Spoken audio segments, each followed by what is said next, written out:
In this true crime documentary, we uncover the terrifying case of Susana Morales.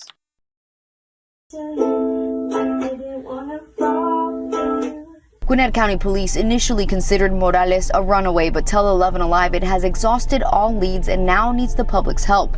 It adds that there's no indication the teen is being held against her will, but her sister thinks otherwise. Well, we know that she's not out there because she wants to be. She will never do that. I mean, it's been over a month. It would have been like, so she would have contacted like her boyfriend, my mom, me, or at least. You also tried to get into a girl's apartment off Annistown. You didn't? Oh, your phone was just casually there too? No, they had a whole investigation about that. I was there, but I didn't try to break in her apartment. She lied. So what was you trying to do? I was talking to her. Like we was free. Like You didn't try to open her door? Me and my sergeant. You didn't answer my question. You didn't try to open her door? Yes. Okay, I know. Invite you over? No. You didn't. So you just show up to this girl's apartment and try to break in. That's how it looks, right? This is not just an effect on you. This is an effect on all officers everywhere. I know. I'm not. It's not me.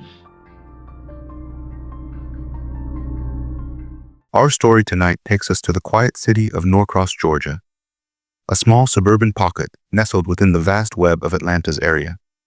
It sits inside Gwinnett County and is home to roughly 18,000 people. Norcross has long been celebrated for its diversity and strong school system, making it a favored spot for raising families. But beneath that suburban calm, there's a shadow that most residents would rather not talk about. A steady rise in stalking and harassment cases that hint at something far darker, lurking behind the city's friendly surface. Among the city's largest schools stands Meadow Creek High School.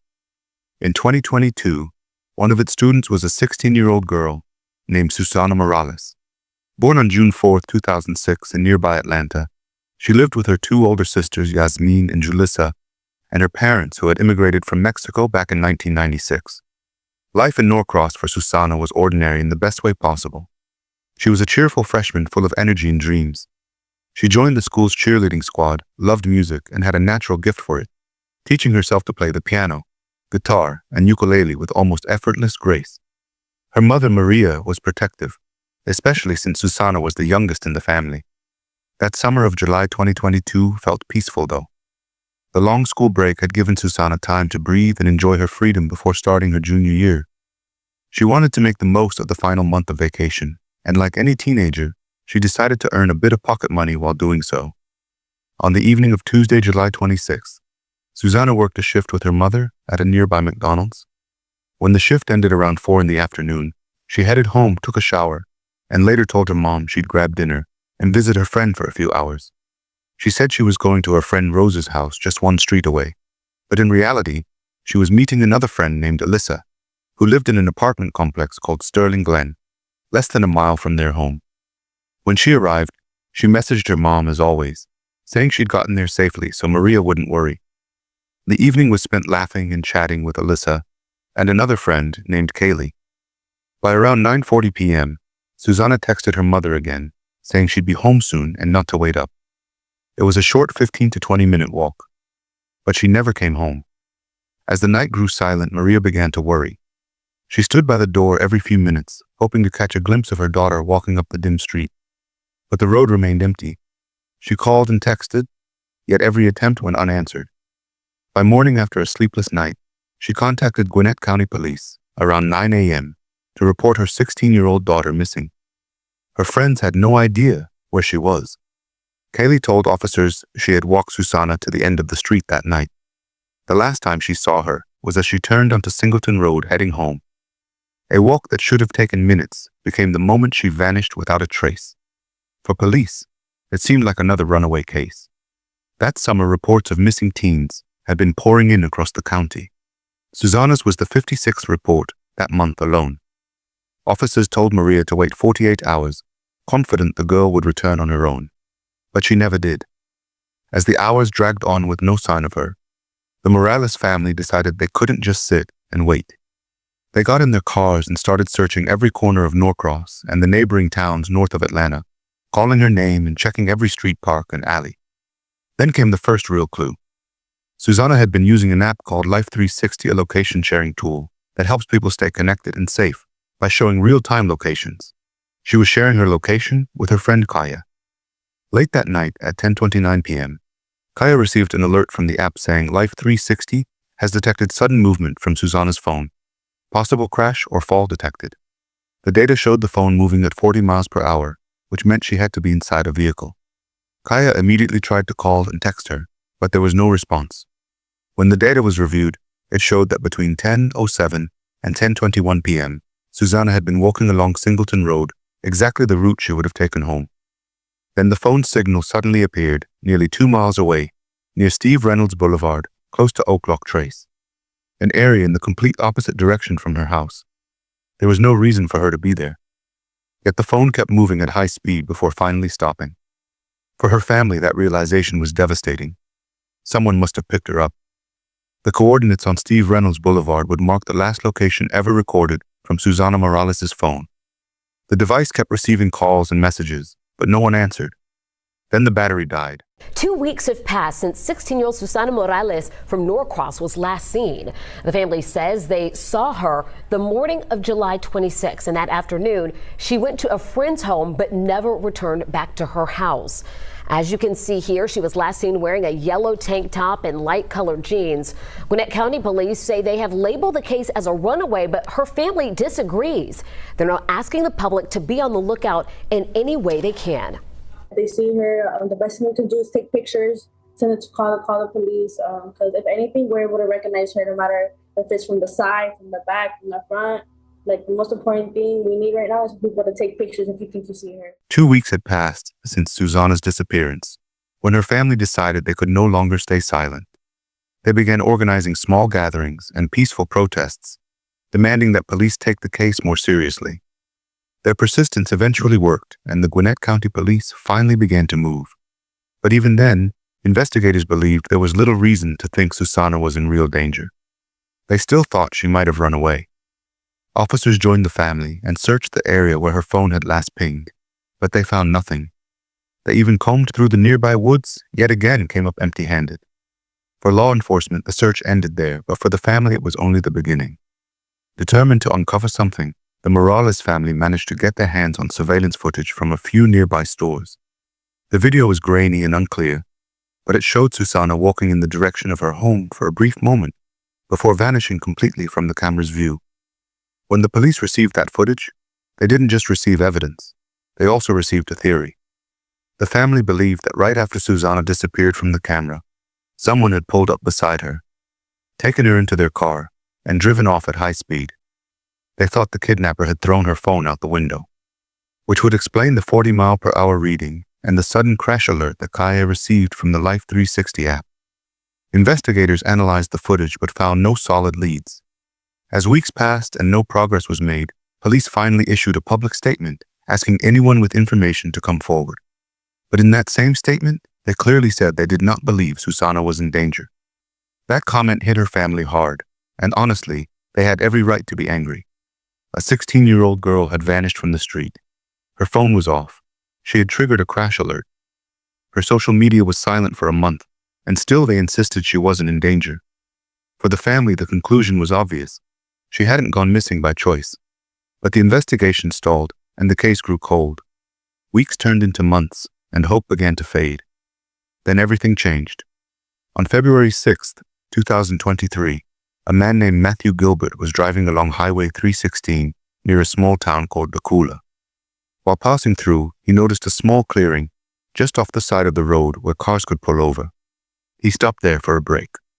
One side of the area was bordered by thick woods, dense and shadowy, with a narrow path leading deeper inside. Matthew decided to walk a little to clear his head.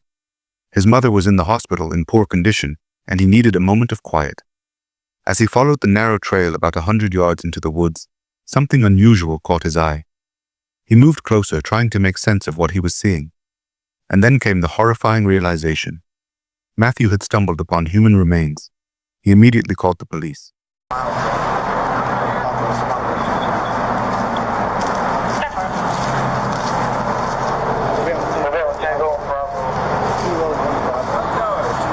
Going. How are you doing? I'm good. Just that way, a little walk. It's just a couple 100 yards. Want to show us? Sure. So what brings you out here? Honestly, I just saw the little road on the side of 316. I've just been out piddling, exploring. Kind of reminds me of one of those like mud and trails or something, you know? Well, what do y'all do with something like this?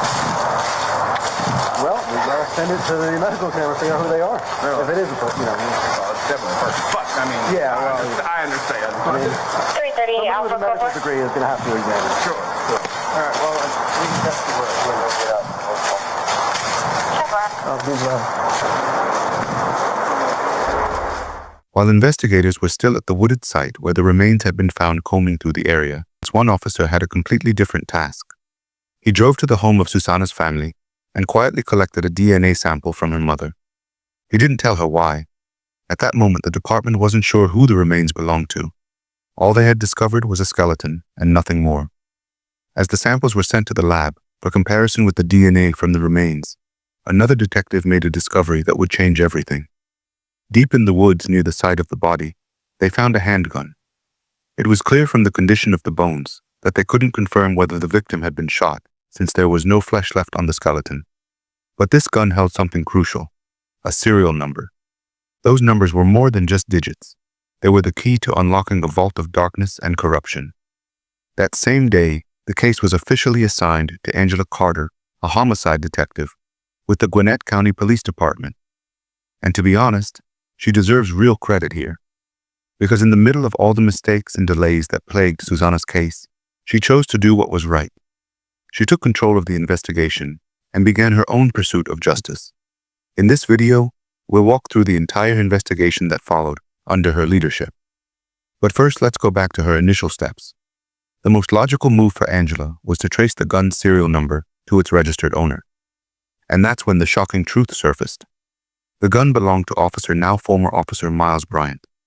The very next day after Susana vanished, he had filed a report claiming the weapon had been stolen. That revelation sent shockwaves through the department. The idea that one of their own could be connected to this case was unthinkable. Detectives decided to proceed with extreme caution, keeping every move confidential. For Susana's family, however, the silence from police felt unbearable. They had no idea that the person responsible for their daughter's disappearance might have been one of the very people sworn to protect her. Detective Angela Carter knew secrecy was vital. She started by reviewing the official theft report filed by Bryant. What stood out immediately was that he had requested the report be listed only on the GCIC, or the Georgia Crime Information Center system. This was unusual. When officers mark a report that way, it typically means they don't want the case formally investigated by detectives, usually because they're not certain the weapon was actually stolen. Sometimes it's done when an officer suspects the gun might simply be misplaced or forgotten somewhere. That detail bothered Angela, so she decided to go back and review the surveillance footage from the day Bryant reported the theft. And what she found next would pull the curtain back on one of the darkest betrayals the Gwinnett County Police Department had ever seen. And my Glock 19 holster is on the floorboard, and my Glock 19 is always together, you know? Right. So, I hate to say, I think I left my, they ain't smashed the window or nothing. I fucked around, left my door unlocked. Biggest, I know, man, I get on people all the time, I take an inner auto report. But I just want to at least put that, you know, on GCIC. Yeah, standard. I got a TLR, I think 7. There's a little small light on it. Small light on it? Yeah. That's it, though, Jet. No red dot, nothing like that. I don't really care. The surveillance footage made it clear that he was hiding something, and insisted strongly that investigators should not treat the gun theft as a real crime. So Detective Angela dug into his history, and what she found added a new chapter of negligence to the case. Miles Bryant was a police officer in Doraville, a town not far from Norcross where he lived, and near the complex where Susana and Alyssa lived. He was 22 years old from South Georgia, and he also served in the National Guard. He worked as a courtesy security officer at Sterling Glen, the very complex he lived in, and he received his apartment as part of that arrangement, which meant he held multiple roles at once: officer, soldier, and neighborhood guard. On paper, this looked like a man serving his community, but when Angela reviewed his Doraville police file, everything changed. Early entries showed an aggressive encounter with a runaway teenager who reported that he threatened to beat her and jail her if he found out she had run away again. And on that day, his sergeant gave him only a verbal warning. More disturbing were repeated complaints from a woman named Alyssa Bates, who had known Miles since childhood and had reconnected with him after discovering they lived near each other. They had once been friends and had started talking again. But when Alyssa stopped responding, Miles became obsessive and unable to accept her rejection. On more than one night, Alyssa heard someone banging on her front door in the middle of the night, and on one occasion she returned home to find the door kicked and damaged. Her neighbor began sharing ring camera clips showing him appearing at her door sometimes when she was home, and sometimes when she was not attempting to open the door and even kicking it. Fearing a break-in, she installed an indoor camera, and one day while at work she received an alert that someone was inside her apartment and searching for her. She was terrified for good reason, because he was a police officer with authority, and that made his behavior all the more dangerous. The situation became even more frightening when she discovered that some of her underwear that needed washing went missing.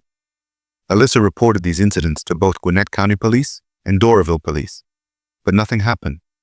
So she hatched a plan to catch him in the act. She publicly posted on Facebook that she would be out of town, knowing he would come to retrieve the underwear once more. And when he did, she called 911. And one last word to the dispatcher. If you ever dreamed of being a detective, take the training, wear the badge, earn it. But do not test your skills on the victims while you are answering the damn call. Okay, do you know this person? Yes, no. Who is it? Miles Bryant. Miles Bryant? Yes, Who is he to you? he's a friend since like years ago. I graduated 2019. I knew him probably last talked to him 2017. Talked to him maybe last year and tried to break down, but I wasn't home. But How do you know it's him? my neighbor caught it on camera yesterday, and I knew it was. Okay, what is he, when you say he's breaking in, He's at my door trying to get in. so is he like jiggling the door? Is he kicking it? Yes, and pushing up against it. Okay. Were y'all in a relationship? No, never. He dated my best friend. Have you seen any weapons? No, Why would he be trying to get into your house? I don't know. I mean, he wouldn't just randomly come to your house. Had y'all been in an argument? No, never, ever. Can you can help me? That's what I'm doing, but I need you to stay on the phone with me. No, we're never in a relationship. Okay, so why would he be at your house? Is your friend there? No, I don't know. Okay, is he white, black, Hispanic, Asian, Indian? But, Do you know what he's wearing? no, but in the video yesterday, he had on a gray hoodie. He's in his car. It's in front of my neighbor. It's a black Ford. It looks like a F-150 pickup truck. And all I keep hearing is fuck, fuck, fuck, fuck, fuck. When Detective Angela Carter contacted the Doraville Police Department to follow up on the earlier complaint against Miles Bryant, their response was almost unbelievable. They confirmed they had received the report and said they had spoken to Miles internally about it, but that was all. No written reprimand, no follow-up investigation, no disciplinary action, just a conversation and a shrug. They told her the problem was considered solved. It was a strange answer, one that didn't sit right with Angela. She decided to keep digging. What she discovered next painted one of the dumbest yet darkest pictures of criminal behavior imaginable. Records showed that the day after Susana disappeared, Miles Bryant's phone had pinged at the very same location where her remains would later be found. Investigators believed he went back there searching for the gun he had lost that night. But what came next was even more reckless. On the very night Susana was abducted, while standing in the same wooded area where her body would later be found, he made 3 calls to his ex-girlfriend using his official work phone, the one registered to the Doraville Police Department. That phone left a digital trail so precise that investigators were able to pinpoint his exact location. Had Miles simply looked up, he would have seen the tall cell tower just 10 meters away. The coordinates from that tower placed him right beside Susana's remains. Now detectives had undeniable proof. His gun had been found at the scene. His phone had placed him there. And records confirmed he was on duty that night near the area where Susana vanished. The pieces fit together perfectly. The investigation moved fast. Within a week, police had gathered enough evidence to arrest Miles Bryant. You Dorville? Yeah. How long you been with them? About 2.5 years now. You like it? Yeah. So, yeah, when she first went missing, I was talking to the neighborhood kids, stuff like that. They didn't really know anything. I don't really get to watching the news, and my girl used to stay here. She literally just moved out, and pretty much it. Yeah. Nothing. What are those neighborhood kids saying? I haven't talked to them in a minute, but when she first was missing, it was like they was just with her, and they was joining on each other, some craziness. Yeah. I haven't heard anything actually. Like me and my girl was talking about it, stuff like that. It was like it's just weird. They said she was walking home and she just, you know. And that's what we're just out here asking questions and stuff. We just got some questions. We got to run over like some stuff. It seems like you're courtesy here, so you know kind of things what's going on. Well versed in what's happening in the complex. So you got some time for us to come up to our headquarters and just talk about what you see on a daily basis and stuff like that. Yeah. Is that be today? Yeah. Yeah. Now? No. I was actually finna head out. So Where are you going? I have to go meet my girlfriend and I have to work later. Okay. Would I be out by the time work? Or? What time? 4? Yeah, it should be. I mean, we're literally talking to everyone here, so we're just trying to document we got no leads, man. We're just trying to document everything. That's all we are. No problem. Okay? Do I come with y'all? Can I drive there? We'll drive you, man. Yeah, we'll take you up there. Yeah, you don't gotta waste your gas or anything and all that stuff. Yeah. Any guns or anything on you No, right I now? don't. Actually. You don't? No. Okay, can I pat you down just to make sure? What's going on, man? You're good. It's our policy, man. We just I know how this road. Yeah. All right. Yeah, you know how it is. You know that we don't want to get our balls busted with the GDM and everything. Around the same time, the DNA results confirmed that the skeletal remains belonged to 16-year-old Susana Morales. Her family finally received her body and held the funeral, a moment they had dreaded since the day she disappeared. And as they stood by her coffin, mourning their daughter, officers approached them with the news. They had found a suspect, and that suspect was a police officer. What the family didn't know yet was that while they were saying their goodbyes, Miles Bryant was sitting in an interrogation room being questioned for the murder of Susana Morales. I learned that you were the courtesy officer, but I was trying to I was looking up, again, I'm the lead on the Susana Morales. So I was looking up calls in the area, like suspicious person calls and stuff like that. And I actually saw the next day, someone broke into your car. Yeah. So I'm thinking it's probably, this is our theory we're working with right now. We're thinking it's probably going to be related because it was kind of the same night. The person who probably did that to you may know something. So I just wanted to get a little bit more detail, because basically before it was just an entering auto report. Yeah. And I'm not trying to downplay you as a victim, I'm just... Yeah. When I came out, everything was still fine. I left. I just remember seeing my holster. I have a We the People holster. I remember seeing my holster on the ground. I was like, my holster's never on the ground. Bad habit. Right now, my gun's probably sitting up on my thing. Bad habit. But my holster's never on the ground. So I looked, and I was like, nothing was ramaged through. Nothing. I was like, my gun's missing, But I was like, my gun's never missing. It's never out the holster, it's always. So I was like, I looked everywhere. I looked in the house. My girlfriend been making jokes nonstop, saying somebody took her gun. Somebody took her gun. She was there. She just poured something. She was at the house. She's got She was at the house. Yeah. So. What day do you think it was stolen on? You think it was the day that you reported it or the day before? I'm not sure. I think the day before. Okay. Tell me about that day. I think it had to be stolen at the apartment, though. At the apartment complex. I guess what I'm saying is I think when I was reading the report, it said something about you left somewhere with your girlfriend and you came back. So that's basically what I'm looking for. Oh yeah, no, I don't know where we went that day, but I'm saying we went out and we came back, and I think that's when they stole it. I don't know what time though. Because the officer wrote in his report that you possibly did patrols or something, so that could have happened. So I'm just trying to figure out what time you would do patrols and. I try to do patrols sometimes at night or in daytime. That would make more sense. Yeah, in daytime, but. When you patrol, do you talk to the kids or anything? I know there's a lot of kids around there. Besides or the community members or whatever. Not really. Not when I'm patrol. Like I told them, I know a lot of the kids in the neighborhood, stuff like that. They were saying they was arguing with the heavyset black kid right before she went missing or something like that. She was arguing with the heavyset black kid? Yeah. Is that Marlon? I think his name is Marlon. But that's what you're referring to when you say Marlon, the heavyset black kid? Yeah. What were they arguing about? I have no clue. But that's the last thing I heard besides the news and Facebook posts and stuff. Have you ever seen her? She used to be over here quite a bit. Oh, okay. I haven't recognized the picture. The picture, I haven't recognized it. Have you seen a picture of her? Mm-hmm. Okay.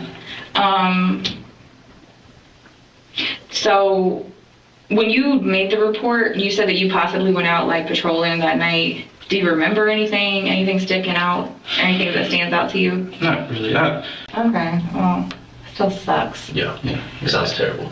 Okay, all right, so your gun, I want to check that really quick and see if it was found. Let me see.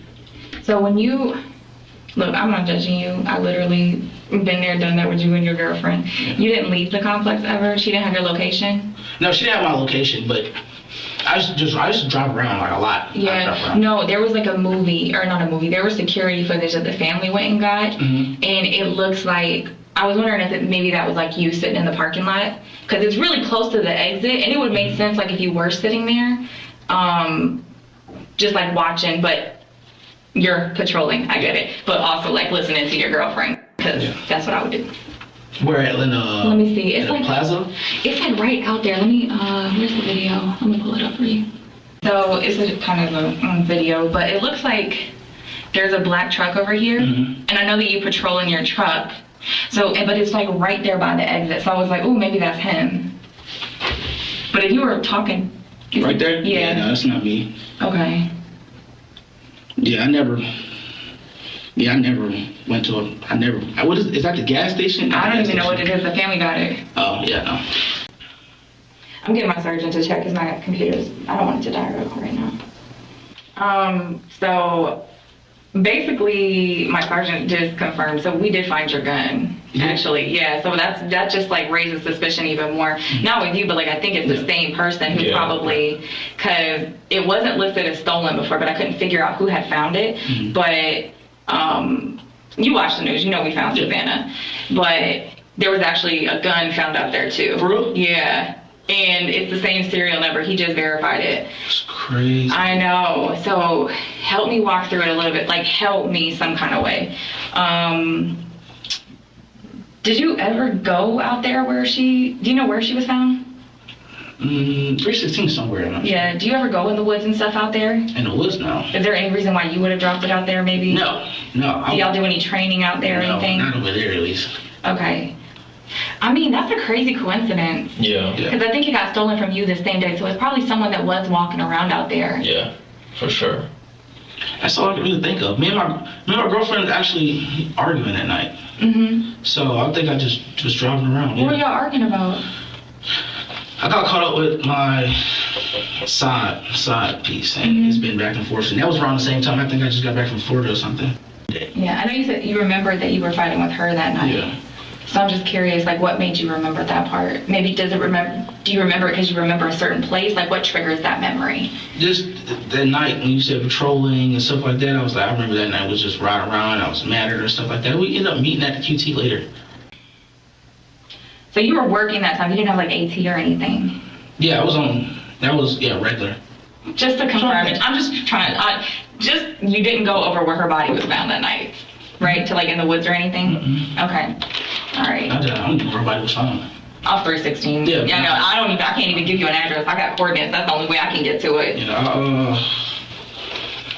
No. I just drove around. I don't know where I went. I just drove around. I remember that night that we argued, I drove everywhere. I drove absolutely everywhere. Okay. And you said you never keep your work phone on you? No, not really. Do you let anyone borrow it? No. What about your regular phone? What service do you have? Metro by T-Mobile. Okay. No, not Metro, sorry. Xfinity Mobile. Xfinity Mobile. I was looking at T-Mobile. Okay. How is Xfinity Mobile? Okay. God, man, that girl. All right. I found my gun out there. Yeah. And you said you've never seen her? Are you familiar with her at all? I'm just trying to think. All right, so that night, did you go up to the 16 at all? Where did I drive? Where did I drive that night? I know I went somewhere because I came back, but where did I go? What's in your pocket? You got chips? Chips, yeah. I was on the way to my girlfriend's house. Oh, okay. Yeah, we broke up. You're fine. Yeah. I get it. You ain't got to explain it to me. Where I went, man. You didn't go in the woodline contemplating life or anything, did you? I'm not contemplating life. I'm not contemplating life. I'm just joking with you. I'm making jokes. That's a creepy ass place to walk to.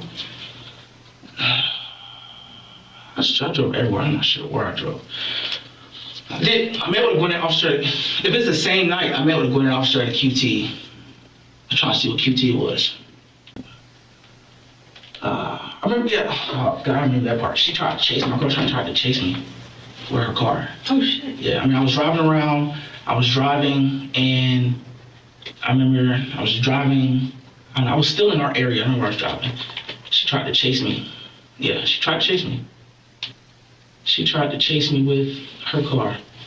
So y'all stayed in the area? Yeah, me and her stayed in the area. I mean, she chased me, like the Jerry Springer episode. I don't know if this will help, but she chased me into an apartment complex. Yeah, I'm not really. Do you know where, Susana didn't live in your complex, but do you know kind of where she lived? From what I've seen, she lived nearby. All right. Yeah. Oh man, that sounds bad. It is over about 316. I mean, you're saying that's bad. I mean, Lawrenceville's big. You're saying that's bad. You mean the area where? Yeah, because I'm be honest. I'm police officer. Okay, so my gun was found in that area. You know, technically was in that area, stuff like that. You know, so. I mean, it sounds bad, but I don't think you have anything to hide. I think you're a good person. I mean, you're a police officer. Nobody wants to be a police officer that's shitty. You know what I mean? Some people out there. What did draw you to it? What drew you to law enforcement? What drew you to law enforcement? I've been wanting to do it since I was a kid. Really? Yeah.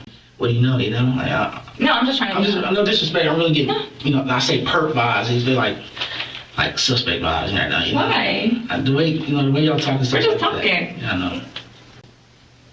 So the pictures that went out about Susana, it's like this picture. Mm-hmm. She didn't look like that.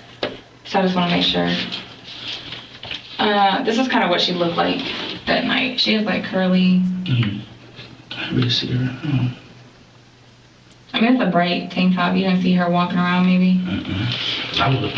Not enough. I would have noticed. All right. So you already said like you possibly up there. Your gun was found there. Yeah. You know how this goes. We have to do like this, that, and the third to do everything. Which we did. We did our due diligence because I was like, hey, I knew that you were a cop. I'm not dumb. I've been doing this a little while. Right. I was like, let me just do my due diligence. So I did get your phone records. Mm-hmm. So I knew you were already up there. Mm-hmm. Kind of like right there in that area too. Mm-hmm. So you were there for a little while. But it's like in an area that there's not much places to park in. Mm-hmm. So I need you to think real hard like where you may have been. I just drove and then I remember talking to her on the phone. Yeah, well you were stopped. Yeah. Yeah, so you were stopped for a little while. Mm-hmm. But it's on 316, so there's nowhere to really park. Unless you pull up on the side of the road. Did you pull up on the side of the road? No, I don't remember. If I did, I remember. Yeah, I remember. Yep, I remember stopping and. Like on 316 in the dark area where there's like no little. I don't think it was dark. I remember. I guess there's no traffic lights, so it's dark, stuff like that. But me, I was on the phone with my girl. I talked. Did you see the phone right when I talked to her at all? I saw 2 phone calls. Yeah. So I talked to her and stuff like that, and that's it. And then I went to QT, and she was like, "You want to meet?" Stuff like that. I was like, "Yeah." Okay. Miles. Yes. This is where we're at, okay? And I'm gonna be completely honest with you. Your phone records are there. You made 2 phone calls 3 hours after she's last seen on camera. Mm-hmm. And your gun is found right there as well with your phone, where those 2 phone calls are placed. Mm-hmm. Help me out. I understand where this is coming from. No, I'm saying I know you do. Just help me out a little bit. Yeah. Mm-mm.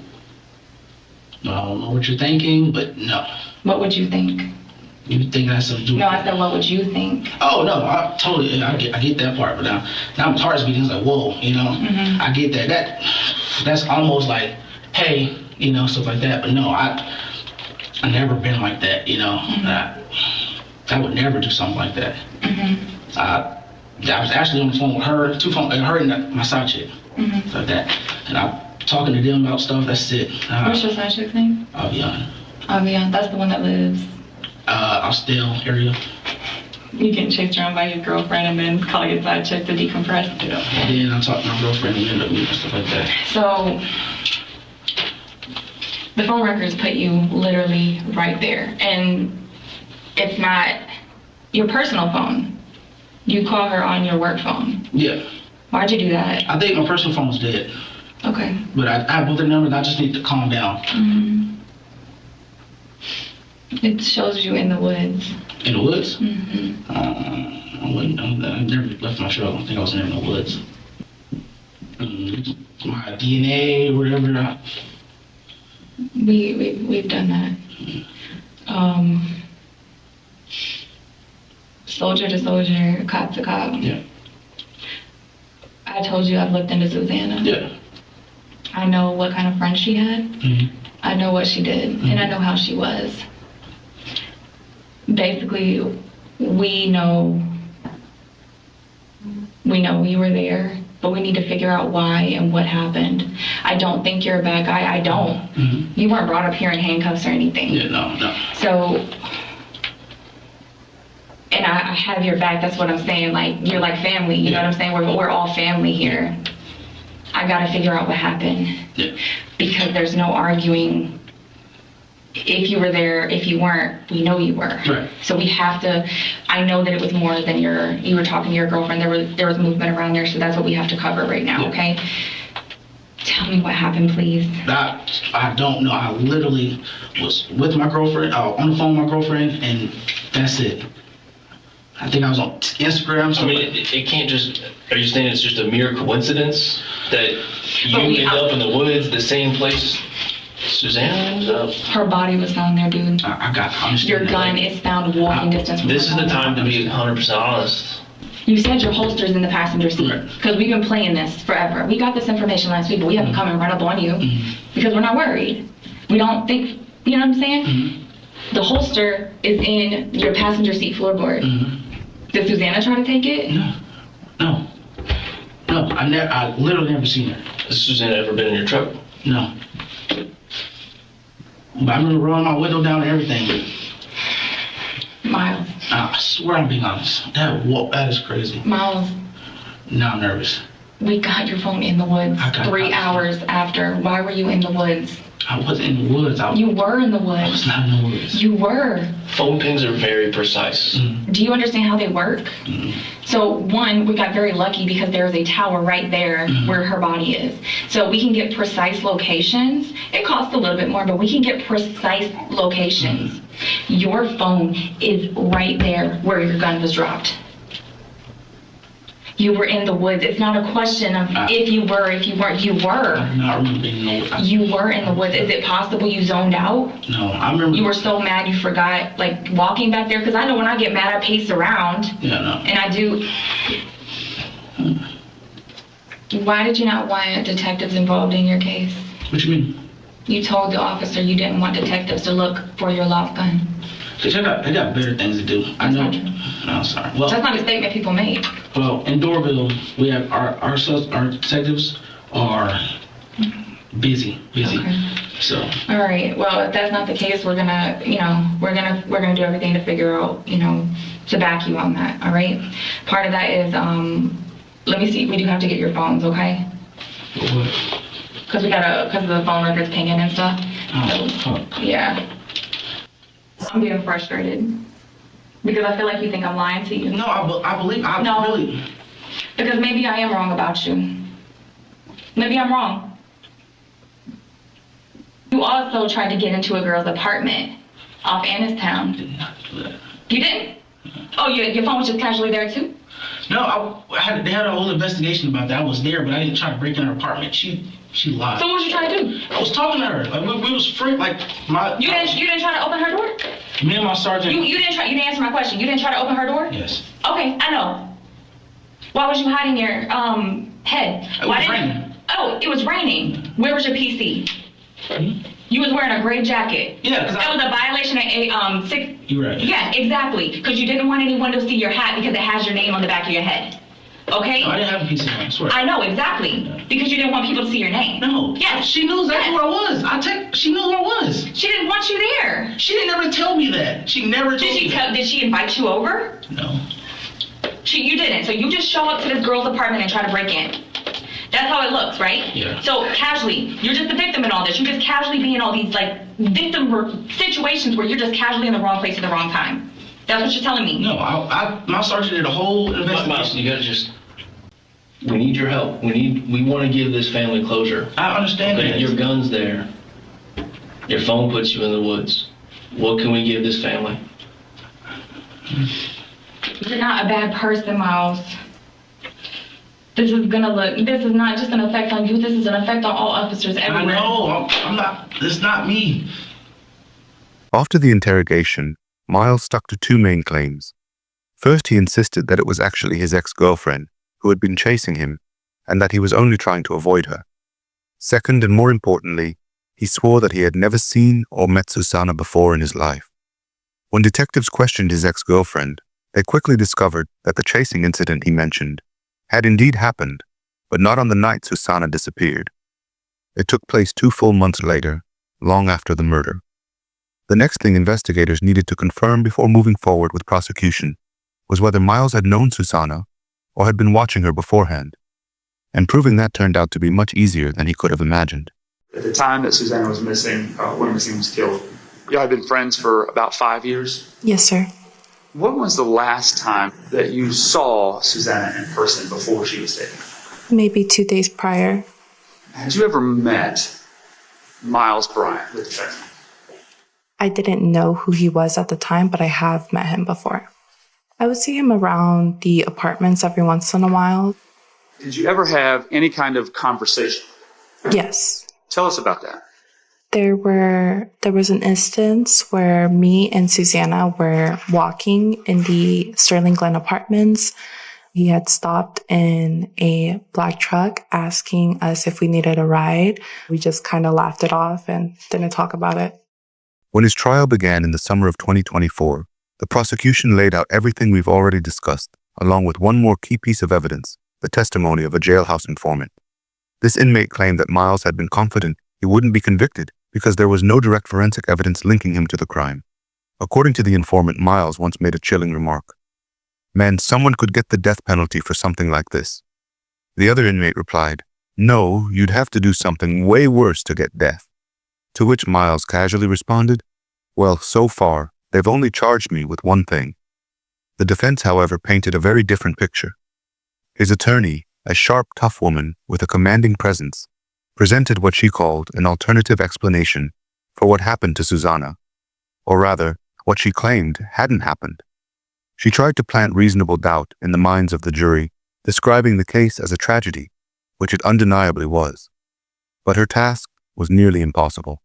She was forced to admit before the court that Miles had spoken to Susana that night, that she had entered his car, that he had driven her to the wooded area, that he had lost his gun there, and that he later returned to retrieve it. Yet her argument was that he hadn't killed her. Yes, he did all of those things, she said, but he didn't take her life. By the end of the trial, the outcome was exactly what everyone expected. The jury found Miles Bryant guilty on all counts. In June 2024, he was sentenced to life in prison without the possibility of parole. No, you didn't speak from there. I just want to apologize to everybody and to the victim's family. Sorry, that's it.